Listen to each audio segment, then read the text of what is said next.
Party. We are grateful because when we met in February 10th in Nakuru, one of the things that we said as a party is that we are supporting dialogue and we cannot use criminal ways, we cannot use blackmail to ask for peace in this country or dialogue.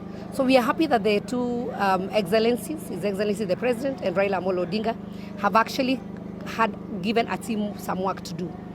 As Jubilee Party, though we are not part of the team that was selected, we will support 100%, but we will also present our memoranda because there are issues that affect our people and we feel that those issues must be addressed.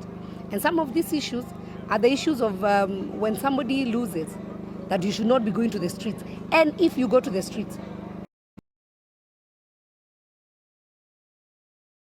if any damage is taken, then you should be able to take responsibility. Because you cannot be destroying people, calling people to the street, they destroy properties, and then you come and say then you're doing peaceful demonstrations.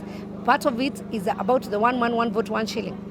It's something that is very close to our hearts, that the population of our place need to be given equitable share, and the cake must be shared equally. It doesn't matter where you come from. It doesn't matter who you voted for.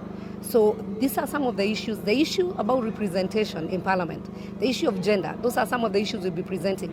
And most importantly, they are talking about the office of the Leader of Opposition and the Prime Minister.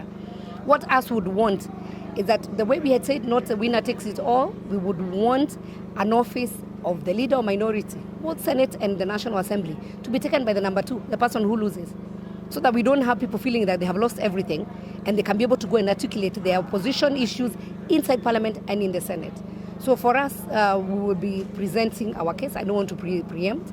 We'll be going as Jubilee Party to present what we would have wished to be part of the dialogue. And we hope and pray that this is the end of the shenanigans that we have been seeing on the streets. We want our children to be in school. We want our business to operate. And for us, we agreed, asiyekubali kushindwa sio mshindani.